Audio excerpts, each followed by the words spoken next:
Hello everyone. In today's video, I will be going over round 6 of the Nesbill Open.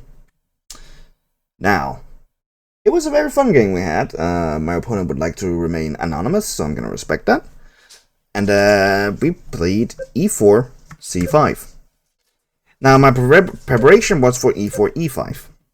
And the point is, I was going to play d4, e takes d4, knight f3, knight c6, c3, d takes c3, bishop c4, c takes b2, bishop takes b2, bishop b4, knight bd2, knight f6, a3, bishop a5, e5, d5, e takes f6, d takes c4, and then castles.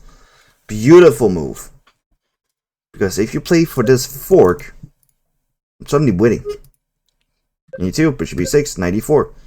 If you take this, I go rook a d1 to attack the queen, and then I take a pawn, attacking a rook, and if the rook moves to g8, I take b7, and I'm just threatening to win back the rook.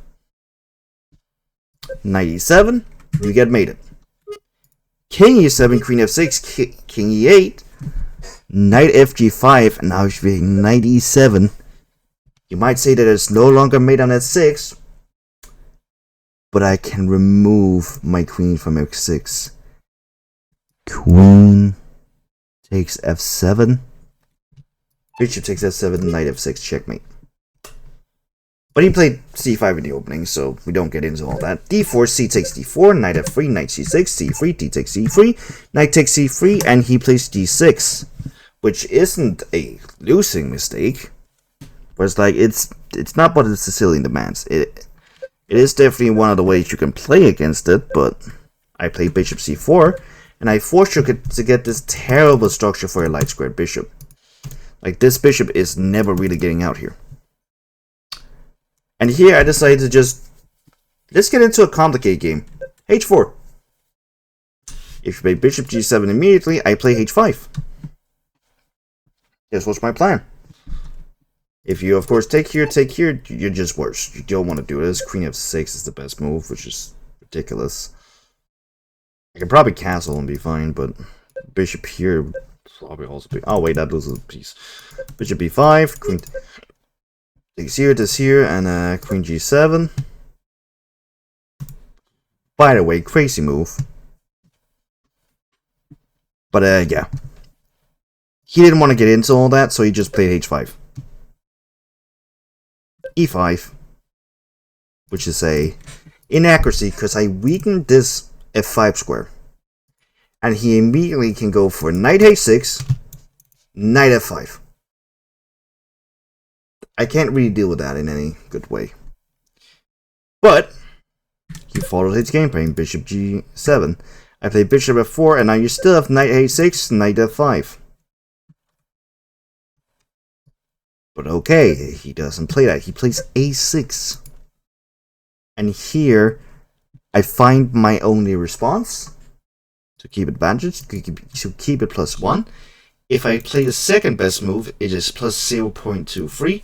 But there's no other move that speaks to me louder here than knight e4. And here I thought he just had to go bishop here. I thought he just had to go bishop f8.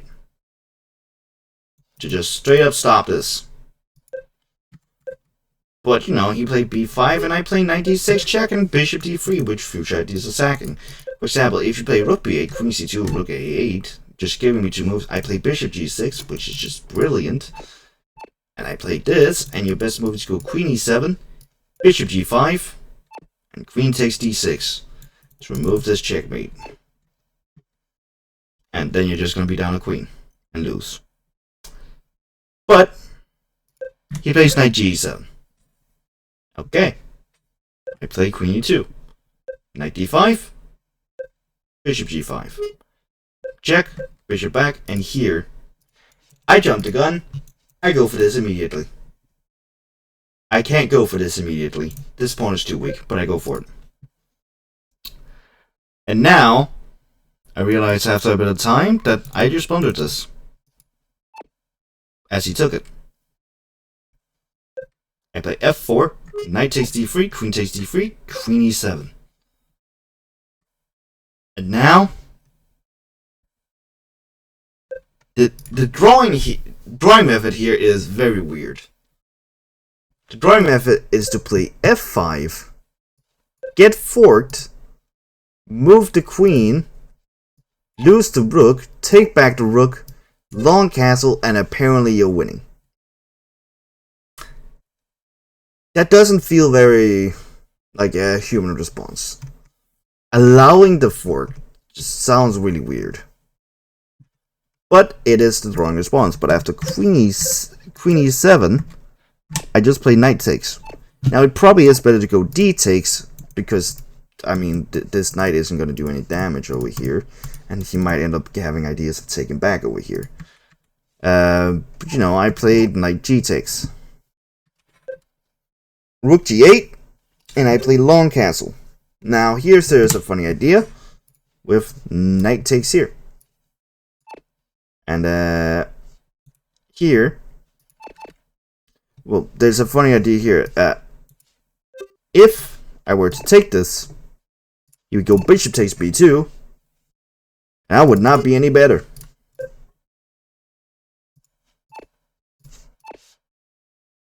Oh, can you can't just rush. But then I would just suddenly lose. You know, be worse. By long castle, and here plays queen f6. Now this is not the best move, because you need to finalize this development. You actually need to get the bishop off of this square and maybe even bring in a rook. This is too much, because I have to move knight to e5. And I'm immediately looking at this, and you can't stop me. The only way to stop me is to play something like this, but then I play queen to c2. And I start looking for infiltration ideas. I can also play rook he1. And all these ideas. You might have knight takes. Ah, I see. Why is this so good?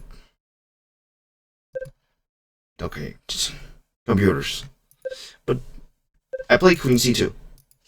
Now, if this here were to happen, this is line with g4, takes, king b1, queen f6, knight e5, bishop c6, knight takes g6, you have to sack the queen, king e7, and a beautiful knight f5. Just beautiful. You sack the knight, rook he1, you just suffer a massive attack. Okay, so what if you don't take it? Let's say you play king d8. Well, now I play bishop a5, knight c7, and you sacrifice the rook. And bishop takes, you sacrifice the knight again. If you take the knight, it's queen c6 and you're getting mated. Or queen takes f5 and you're getting mated. If you play king c8, you sacrifice the rook again. Now you take this queen f7, king here, this here, this here, this here, this here, this here, this here, this here, this here, this here, mate. Okay. Queen f7. There's ideas with this. You just get suffer a huge attack.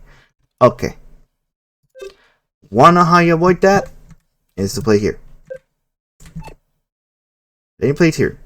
And I immediately notice I have rook hf1. And here you sack the queen. And play check. And then takes. And here I have this very beautiful bishop g5. If you take my rook, I play knight d8. If you play king here, I give... if you play bishop here, I go rook takes. If you go king here, I give this check, which defends, attacks, defends, blocks. This is the only move. Bishop h6, mate. Okay. If you play here, I give this check, and I give this check, and I take with a rook, you can't stop mate there. Okay. I didn't play bishop g5. I played knight h6 instead, because it's just obvious. Now this is the best move, and after this, I have double check, and I take the knight. If you play king e7, I play bishop g5 check, defending this knight. This is your only move. I go bishop takes, and here, he resigned. Because after king here, bishop here, king back, rook check, king here, bishop a5 is checkmate. It's a very geometrical checkmate. Knight blocks here, rook blocks here, bishop blocks here and gives check, and the bishop and pawn that never moved the entire game after I played bishop c4 and got him to play this pawn move, and this knight got in here, checkmated him. And it's just beautiful. Like, it's such a beautiful geometrical checkmate. And that shows you the weakness of never having moved the piece. And allowing stuff like knight e4, knight d6. All from this move is the reason he got checkmated like that. But it's beautiful. And have